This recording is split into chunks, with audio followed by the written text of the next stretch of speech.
ഈ കുട്ടിയുടെ മൂക്കിൽ നിന്ന് ബ്ലഡ് വരാൻ തുടങ്ങുന്നു. അവൻ വാഷ്റൂമിലേക്ക് വന്ന് അത് കഴുകുന്നു. ഇന്റർവെല്ലിനുള്ള ബെല്ലടിച്ചതും അവൻ പേടിച്ച് ടോയ്ലറ്റിനകത്ത് കയറി ഡോർ ലോക്ക് ചെയ്യുന്നു. പെട്ടെന്ന് ടോയ്ലറ്റിന്റെ ഡോറിൽ ആരോ ആഞ്ഞടിക്കുന്നു. അവൻ പേടിക്കുന്നു. നോക്കുമ്പോൾ അവന്റെ ക്ലാസ്സിലെ തന്നെ രണ്ട് വികൃതി പിള്ളേർ ആ ഡോർ തകർത്ത് അവനെ പുറത്തേക്ക് വലിച്ചിടുന്നു.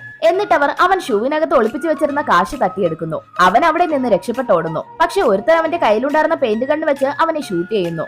അവൻ തറയിൽ വീഴുന്നു. എല്ലാ കുട്ടികളും അവനെ കളിയാക്കി ചിരിക്കുന്നു. ഒരുത്തൻ അവന്റെ കയ്യിൽ ചവിട്ടിക്കൊണ്ടു പോകുന്നു.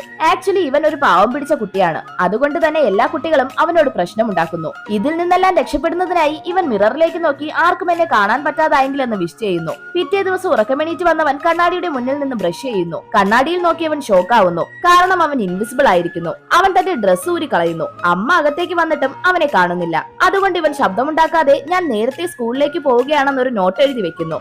ആരും ഈ സത്യം മനസ്സിലാക്കാതിരിക്കുന്നതിനായി അവൻ ബോഡിയുടെ ഒരു ഭാഗവും പുറത്തു കാണാത്ത രീതിയിൽ മറയ്ക്കുന്നു. അപ്പോഴാണ് അവനെ ഷൂട്ട് ചെയ്ത പയ്യനെ കാണുന്നത്.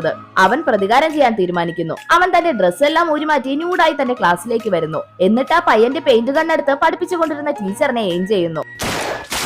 എന്നിട്ട് ആ ഗണ്ണ് ആ പയ്യന്റെ കയ്യിലേക്ക് ഇടുന്നു. ടീച്ചർ അവനോട് ദേഷ്യപ്പെടുന്നു. പക്ഷെ അവൻ എന്താണ് നടന്നതെന്ന് അറിയാതെ കൺഫ്യൂസ് ആവുന്നു. അതിനുശേഷം അവന്റെ അച്ഛൻ വന്ന് ദേഷ്യത്തോടെ അവനെ കൂട്ടിക്കൊണ്ടു പോകുന്നു. ഇവന്റെ പ്രതികാരം അവിടെ തീരുന്നില്ല. അടുത്ത കുട്ടിയോട് പ്രതികാരം ചെയ്യാൻ വരുന്നു. ബാഡ്മിന്റൺ കളിക്കുകയായിരുന്ന ആ കുട്ടിയെ തള്ളുന്നു. അതുകൊണ്ട് തന്നെ ആ കുട്ടി ഗെയിമിൽ തോൽക്കുന്നു. അച്ഛൻ അവനോട് ഭയങ്കരമായി ദേഷ്യപ്പെടുന്നു. അവൻ വളരെയധികം സങ്കടപ്പെടുന്നു. പ്രതികാരം ചെയ്യാൻ കഴിഞ്ഞതിൽ ഇവൻ വളരെയധികം സന്തോഷിക്കുന്നു.